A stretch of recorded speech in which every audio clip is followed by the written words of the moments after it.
Eu sei quem é Jesus. Um exemplo aqui, eu não sei se posso contar agora. Pode. Eu vi Jesus. Tu viu Jesus? Agora é uma Viu coisa mesmo? que hoje é De que até forma tu viu ele? difícil de contar, de tamanha incredulidade que tomou de conta nas igrejas. Só que isso era normal na época dos nossos pais na fé. O que acontece? Olha só.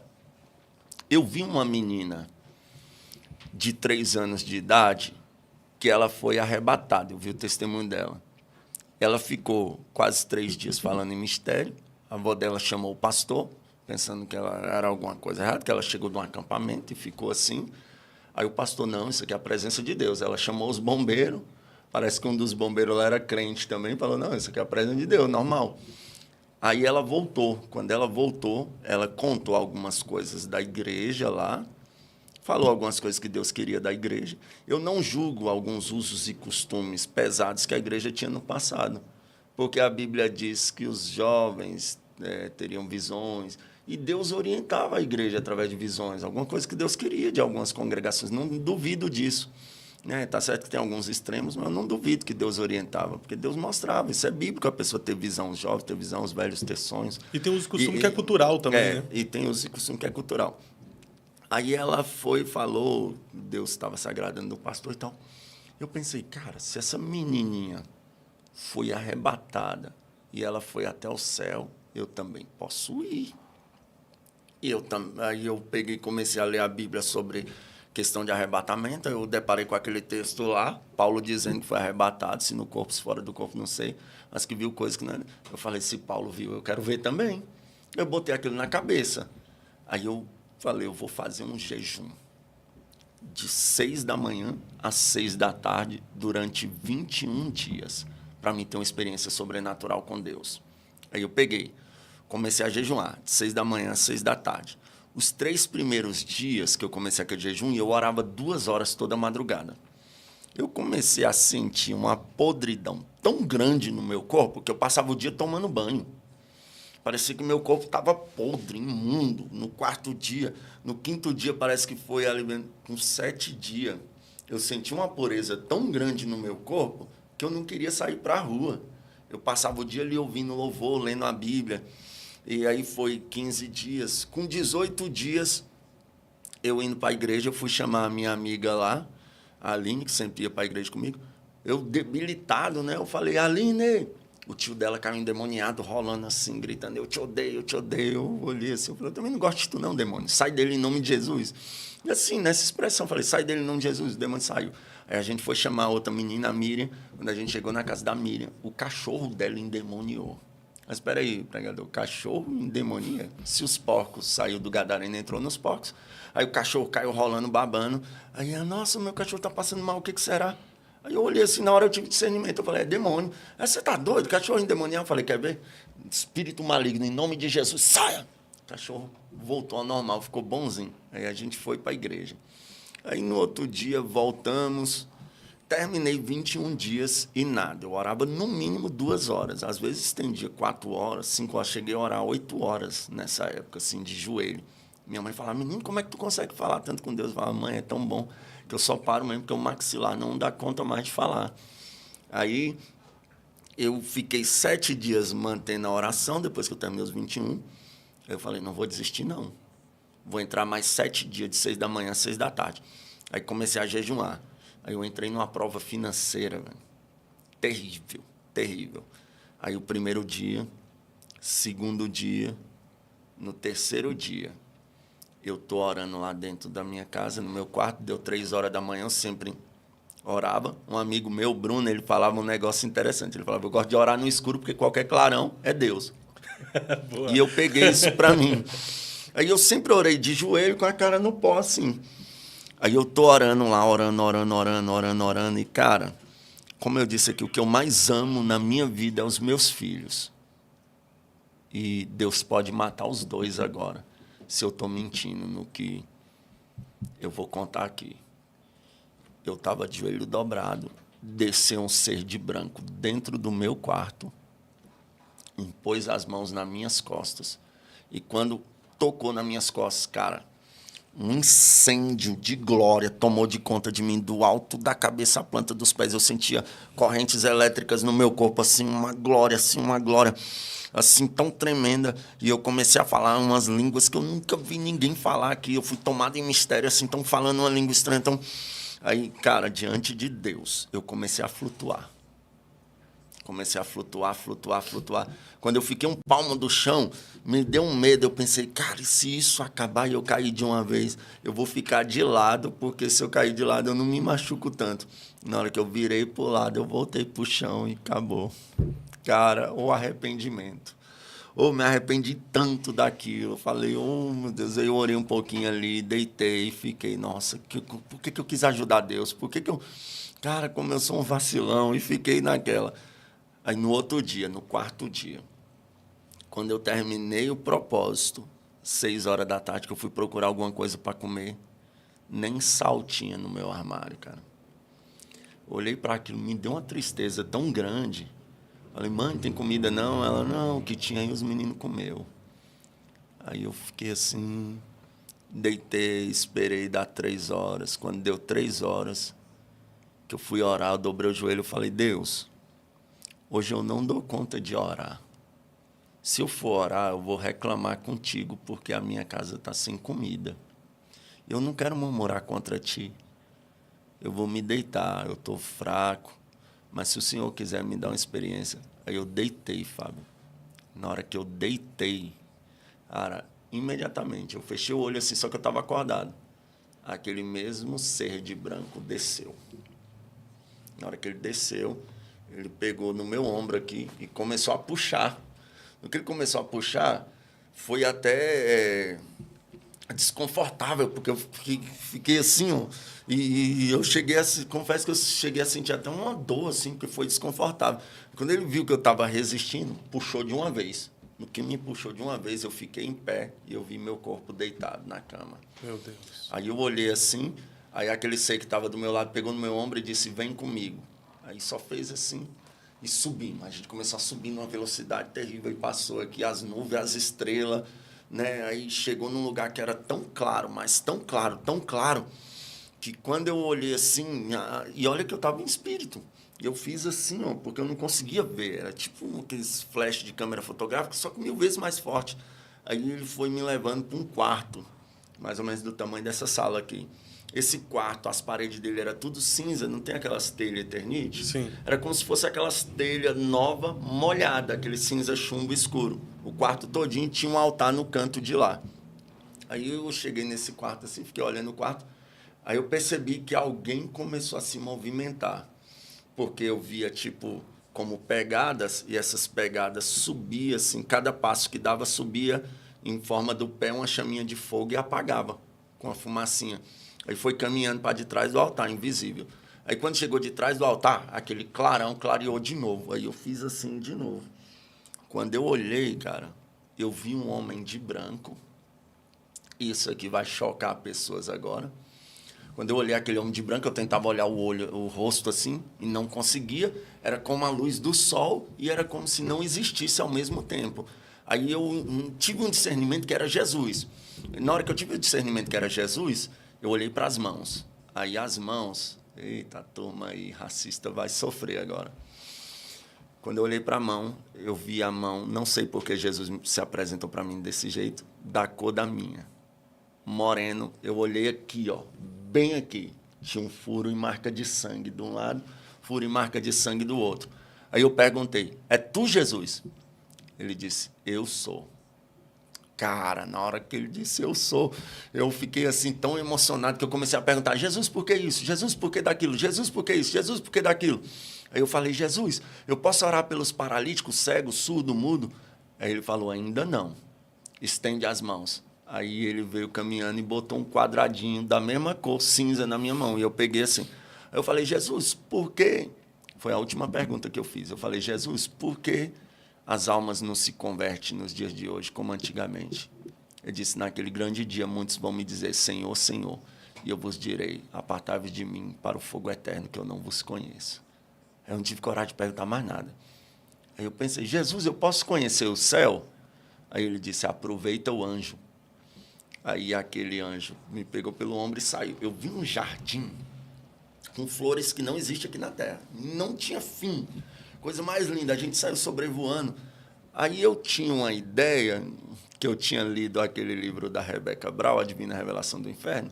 Eu tinha uma ideia que se um dia eu visse o inferno, nunca mais eu desviava. Aí eu falei para aquele anjo, me leva no inferno, eu quero conhecer o inferno. Aí aquele anjo desceu comigo, entrou no centro da terra e desceu até um local que tinha uns portões. De fato, isso aqui que a Rebecca Brown narra naquele livro, a Mary Baxter, na verdade, né? Dos portões faz sentido. Sim. Eu vi aqueles portões e tinha umas correntes, uns ferrolhosão assim, aí o anjo tentava abrir e não abria. Aí ele pegou e me levou, a gente subiu e foi lá para o Polo Norte ou Polo Sul. Eu sei que é esse lugar, por quê? Porque a gente entrou no meio da geleira, no meio do gelo ali. E a gente entrou para dentro, assim, no meio do gelo e chegou num lugar que tinha um buraco, assim, mais ou menos desse tamanho, só que não dava para entrar, mesmo em espírito, nem eu, nem o anjo. Aí eu ouvi alguma coisa, eu botei meu ouvido assim, cara. Isso é marcante. Cara, eu ouvi gritos. As pessoas gritavam como se estivesse arrancando um dente dela sem anestesia, estivesse cortando os dedos dela assim com alicate. Eram os gritos. Elas xingavam Deus de tudo quanto é nome, como se a culpa fosse de Deus, de eles estarem ali. E daqui a pouco eles paravam de xingar Deus e começavam a pedir perdão para Deus. Deus, tá bom, eu já paguei, Deus, me tira daqui agora. E aqueles gritos horríveis. Aí eu, em vez de conhecer o céu, esse é um dos meus maiores arrependimentos. Como eu vacilei aquele dia, eu falei, ô anjo, se não dá para conhecer o inferno, me leva para casa. E ele veio numa fração de segundo voando comigo e me jogou no meu corpo. No que ele me jogou no meu corpo, Aí eu levantei, acordei assim, eu falei, meu Deus. Que sobrenatural. Que sobrenatural. Aí eu fui pro culto no outro dia, eu tava andando, cara, eu ouvi um barulho. Quando eu olhei para minhas pernas assim, eu via fogo, cara. Eu tava numa unção tão tremenda que nesses dias eu peguei um ônibus, as pessoas endemoniavam, eu via as pessoas fazendo assim, ó, e eu fingia que nem estava vendo, eu falava, Deus, não deixa essas pessoas manifestar, não. Foi uma época que eu busquei muito a Deus mesmo. Eu cheguei no culto, aí o pastor leu aquele salmo, quem poderá subir ao Monte Santo de Sião? Quem verá o Senhor? Alguma coisa assim, porque me fugiu da memória. Aqueles que são limpos de mão e puros de coração. Cara, eu fiquei, meu Deus, eu vi Cristo. Então, hoje, cara, não tem nada. Eu costumo dizer que, por que eu tenho um estilo de pregar que eu sou até criticado? Já me chamaram de João Batista de Brasília, de louco, de fanático, porque eu prego uma mensagem centrada. E ainda que eu errasse ou cometesse qualquer coisa concernente ao que eu prego, eu não mudaria a mensagem. Porque a mensagem não pode mudar por causa do meu erro. Eu que tenho que me arrepender e voltar para o centro da vontade de Deus. Então, hoje não tem nada, Fábio, porque eu não conheço Jesus. De ouvir falar. Eu vi o meu Salvador. Essas experiências aí eram comuns. Eram comuns. Eram comuns, assim, de jovens, de velhos, de pessoas que tinham acabado de se converter, pessoas que já tinham tempos de conversão, contar para a gente. Essas experiências nos fortaleciam em Deus e nos fazia buscar a Deus para ter experiência semelhante, conforme você contou. Porque você via as pessoas tendo experiência, eu queria ter também. Por que nessa geração está tão escasso ouvir essas experiências? O que aconteceu com a gente? Primeiro, que esses reformados estão tentando de tudo para acabar com a espiritualidade. A banalização, os escândalos também estão contribuindo para acabar com a espiritualidade. Então, hoje está difícil de crer, cara. Essa é a verdade. É difícil de crer hoje. Porque você não sabe quem é sério, quem não é. Você não sabe quem leva as coisas a sério, quem não é. Aí chegou uma turma de... agora... Mas podcast sem polêmica não é podcast, né? Chegou uma turma de pregador coach, que eles começaram a pregar a autoexaltação humana. Tem louvor, cara, que não dá para ouvir. Porque se você concentrar, você vai gritar, louvado seja eu. de tanto que amassageia o teu ego, que é Que te feito eleva, para um né? homem, que te eleva. E o evangelho que a gente aprendeu, cara, fazia a gente se humilhar. A gente ia pro pó, eu não sou nada, eu não presto, eu não... Ó, eu não acredito numa manifestação de Deus que você sai dali e vai pecar e vai viver sua vida de qualquer jeito. Eu tô cheio de Deus, pulei, rodei, mas nada mudou. Cara, toda vez que eu sinto forte a presença de Deus, quanto mais forte a presença de Deus se manifesta, mais impuro eu me sinto. Parece que a luz me mostra toda a podridão que há em mim. É o que Quanto aconteceu com mais Isaías, forte né? a glória, a gente justamente isso. A gente começa a querer mudar de vida, a gente começa a querer orar mais, a gente começa a querer buscar mais. Agora, isso aqui eu falo por mim, cara. Um dos maiores problemas do esfriamento é a gente parar de orar.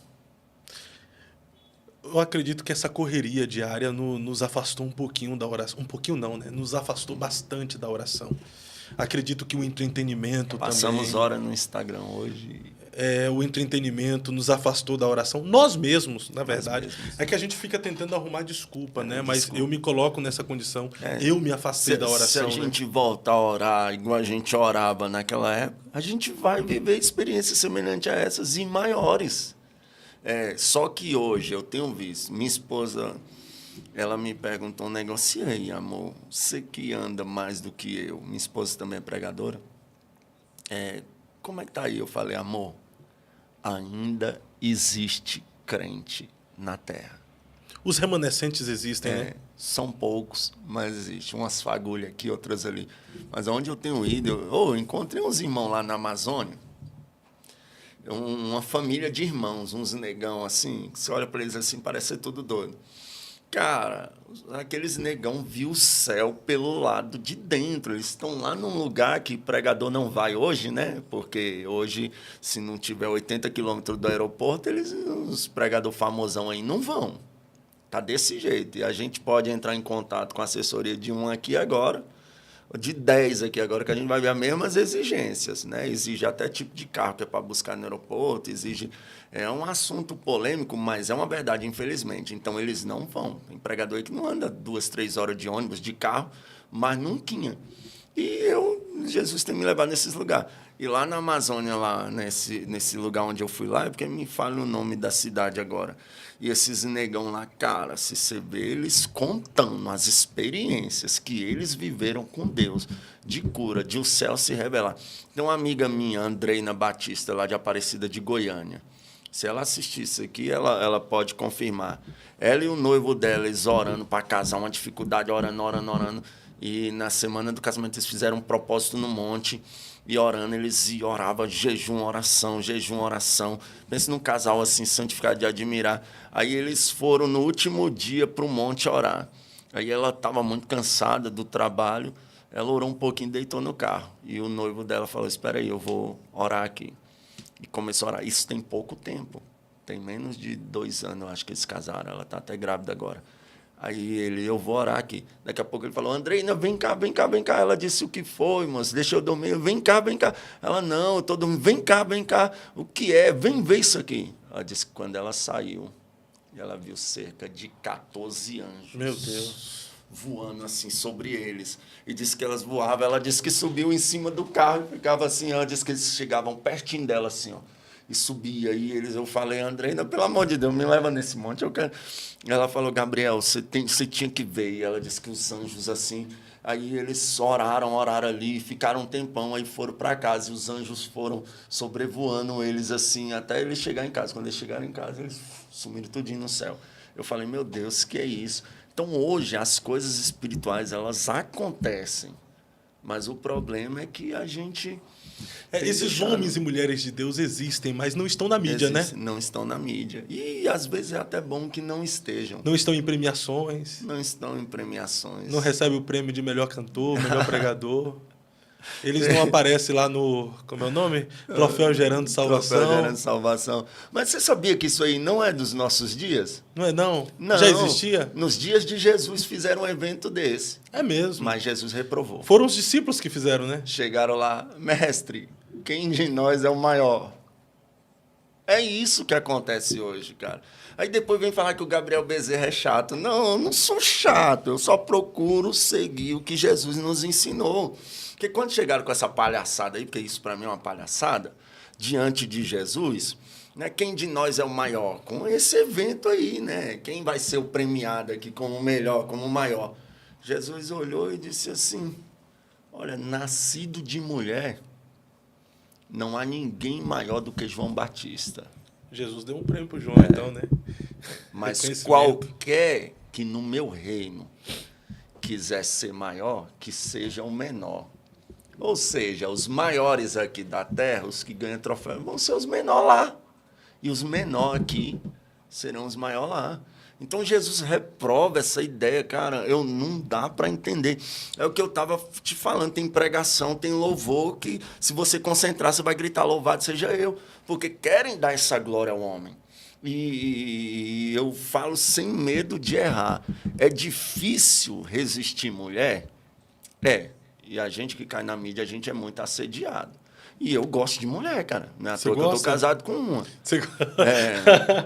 Olha a pergunta que eu faço, você gosta?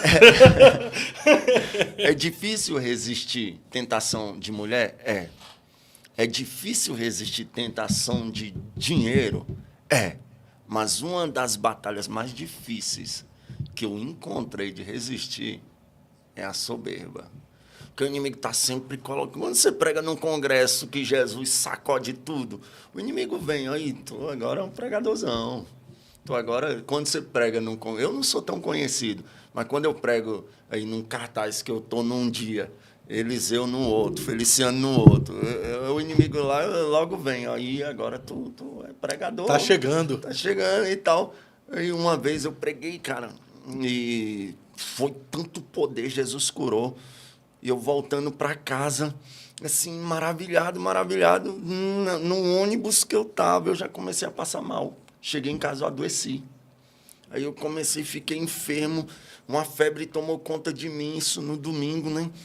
Aí fiquei mal. Quando chegou na quarta-feira, eu deitado na cama, eu senti uma febre tão forte e eu percebi quando a morte chegou. Minha cabeça que começou a esfriar e os pés. Aí, na hora, eu falei assim, com as minhas últimas forças, eu falei, mãe, eu estou morrendo. Aí ela pensou que eu estava brincando. Aí eu comecei a esfriar a cabeça. Aí eu lembrei de Ezequias. Eu virei para a parede, eu falei, Deus, se chegou minha hora, em tuas mãos eu entrego meu espírito. Mas se o Senhor tem obra comigo ainda, Pai, me cura. Aí o Espírito Santo, tu não curou lá? Se cura aí agora. Meu Deus. Eu falei, ai, Jesus. Aí eu falei, foi isso, Deus, pelo amor de Deus, Pai, tem misericórdia de mim, eu aprendi a lição, Pai. Por favor, Pai, por favor, não fiz nada, eu não sou nada e tal. Aí eu senti uma graça que veio sobre mim, assim, eu suei tanto que minha cama ficou ensopada. E eu levantei bonzinho. Eu louvo a Deus, porque Deus me corrigiu no início. Outros que ele deixa aí com a soberba, que a soberba é que nem uma torre. Você sobe, e no final você fica lá em cima. Ou fica tonto e cai de lá, né? Sem conseguir descer, sozinho, abandonado lá, que é o que aconteceu com muitos. Só que Jesus me ensinou. Então, hoje eu tenho muito... é uma luta constante, a gente lutar. Para eu não sou nada, eu não posso nada, eu não faço nada, eu só falo porque Jesus me deu voz, eu só respiro porque Ele me deu fôlego de vida, mas não dá. E a gente vê que se montou hoje um mercado gospel. Existe um mercantilismo gospel, né? Hoje pode entrar aqui nesse Vamos assunto? lá, aqui pode tudo. Aqui pode tudo? Pode. Então, bora lá. Só que isso também não é dos nossos dias, né? Já, na verdade, eu gosto muito de uma palavra de Jesus, que ele fala bem assim, não foi assim no princípio. Ou seja, para tudo que existe hoje, existiu um princípio bem lá atrás.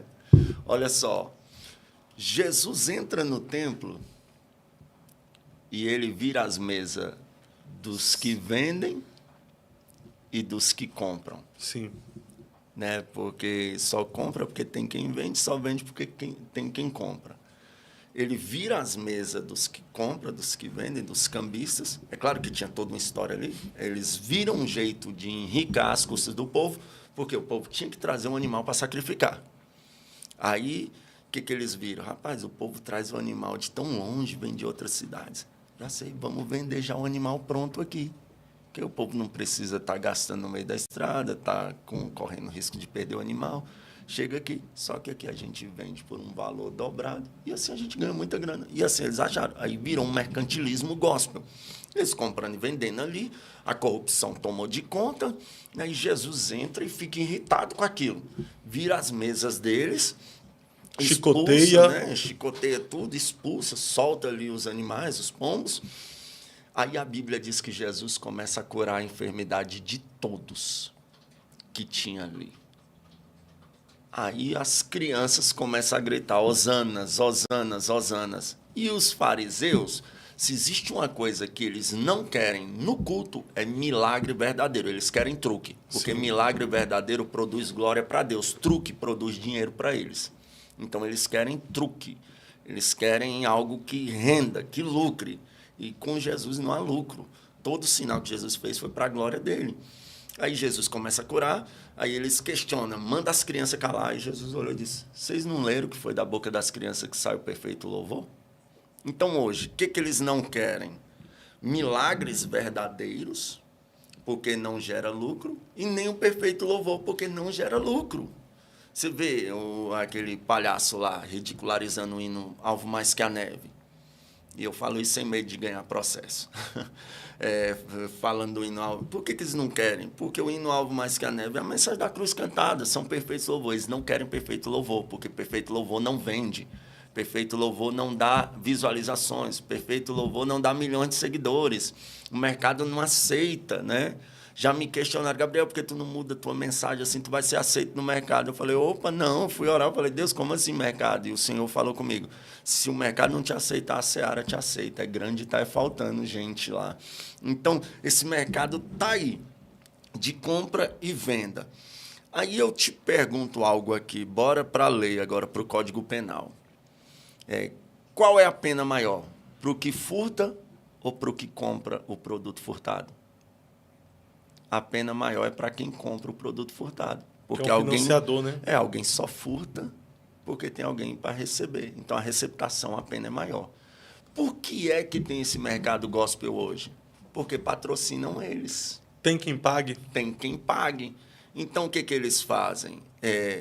Tem hotel aí que me comporte na cidade, tem hotel aí 5 estrelas, tem que ter até frutas tipo de frutas no camarim, eu já vi exigências. Tem uns que querem 45 toalhas, né? 45 toalhas. É tanta coisa, gente. Se for, vamos rasgar aqui.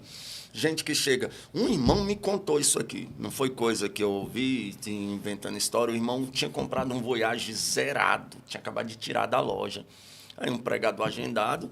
O irmão doido para testar o carro. Pastor, eu posso buscar o pregador no aeroporto? Pode. Aí foi buscar. Quando chegou lá, o pastor olhou assim e disse, não tinha um carro melhor não para vir me buscar? O irmão disse que veio de lá calado até aqui. Eu falei, tu ainda trouxe ele, irmão, tu é crente. Se tu não for para o céu, ninguém mais vai. Outro pastor Reginaldo, lá de Jataí, eu creio que ele me dá liberdade para falar isso. Ele estava lá, o pregador, as irmãs serviu lá o almoço, colocaram coca no copo descartável. Eu não tomo em copo descartável. Arrumem algumas taças para mim tomar. Aí ele disse que as irmãs foram se virar para arrumar a taça. Eu falei, pastor, o senhor é crente. Ele, por que, Gabriel? Eu falei, eu tinha falado, fique com sede, infeliz. Porque, cara, você tem ideia do esforço que as pessoas fazem para trazer um pregador? As pessoas vão vender. Eu fui líder de jovens. A minha esposa é regente geral de jovens. A gente sabe o que é para trazer um pregador. A gente paga, vai vender coisa no sinal, a gente sai pedindo ajuda, a gente sai vendendo rifa, a gente sai, né, pessoas que estão ajudando ali, passaram o dia trabalhando de empregada doméstica, de servente pedreiro. Então, há toda uma movimentação. É um trabalho para arrecadação, para o cara vir aqui e exigir carro de luxo para buscar ele, exigir hotel para buscar ele, exigir cardápios de valores absurdos. Agora, por que eles exigem? Porque tem quem paga. Na verdade, antes deles começarem a exigir, teve alguém que financiou isso para eles, ou seja, que proporcionou. Proporcionou. A igreja tal proporciona isso, aí vai se tornando um costume, né? Aí hoje, o que acontece? Você vai, eu não dou conta de atender a minha agenda. Aí, às vezes, eu indico um pregador, sabe o que eles fazem? Não é todos, mas, cara, dá vontade de sair da graça e falar, cria vergonha na tua cara, pastor.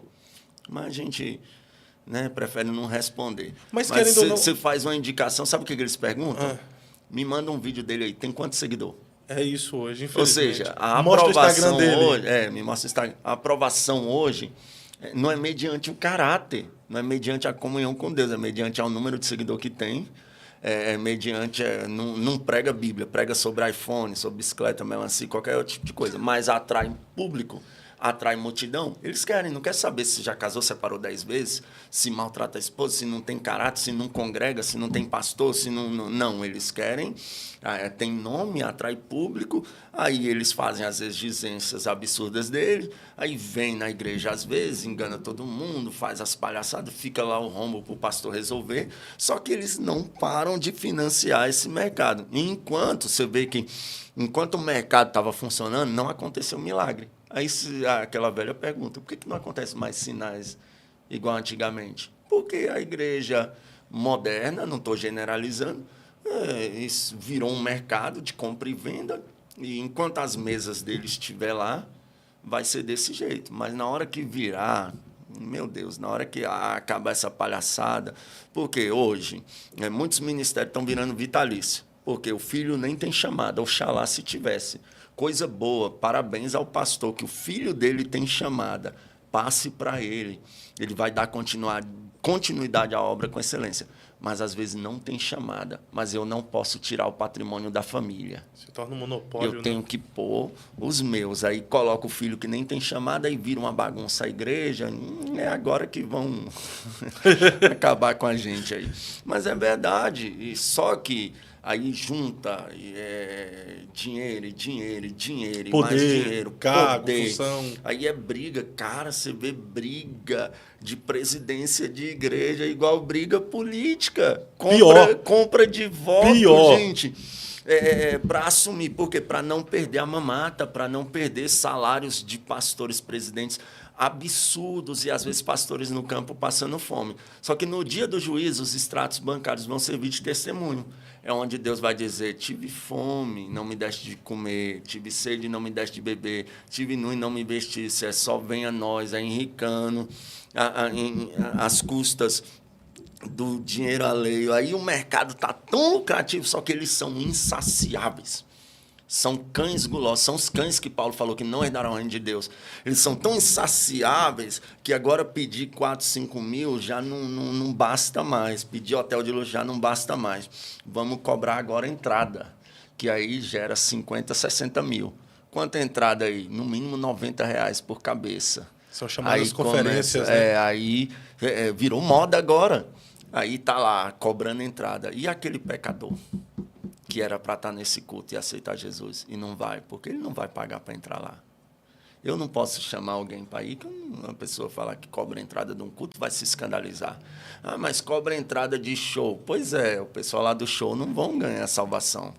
Né? Cobra a entrada. Eu não digo nada aí se for um seminário fechado, só para crente mesmo, para um seminário de escatologia, seminário de... Específico, coisa específica. Específico, né? Se for um acampamento específico. Agora, cultos, congressos, cobrando entrada no dia do juízo. Escute isso, vocês que cobram.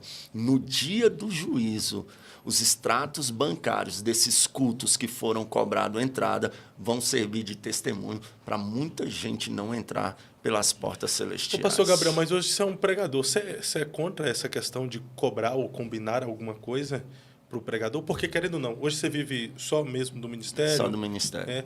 E é bíblico, né? Aquele que vive para o ministério, que seja... Que receba do ministério, né? Paulo falou sobre isso. Fala sobre isso. Tem duas perguntas dentro disso aí. Até onde eu consigo viver o meu chamado sem profissionalizá-lo? Até porque, querendo ou não, você acaba vivendo por isso e para isso. Então chega um momento que a demanda é tanta de convites que você acaba vivendo só disso e precisa ser recompensado pelo fruto do seu trabalho, né? Como eu consigo exercer o meu chamado sem profissionalizá-lo? Ó, É errado cobrar nessa questão? Se o camarada tem uma demanda, tem família para cuidar, sustentar, tem os seus ideais também como ser humano, as suas conquistas, as suas realizações, ou ele deve só se gastar e se desgastar pelo evangelho sem recompensa humana nenhuma? ó, opinião bíblica minha. Gabriel Bezerra, você cobra para pregar? Tem 18 anos que eu prego. Nunca, nenhum pastor no Brasil ou fora do Brasil pode dizer, Gabriel estipulou valor para vir pregar aqui. Mas recebeu. Nunca cobrei para pregar, nunca estipulei valor. Já recebo oferta, já não recebi oferta e voltei do mesmo jeito. Quando alguém fala hoje assim, ô irmão, eu vou depositar o Pix depois, eu nem espero mais. Para mim não. Existem essas picaretagens também, né? Mas deixa eu te falar a minha visão bíblica sobre isso. A Bíblia diz o quê? Aqueles que vos anunciam o evangelho, que vivam do evangelho. Os que são do altar, que comam do altar. Não atarás a boca ao boi que debulha. Né? Ali está bem claro que o obreiro é digno de seu salário.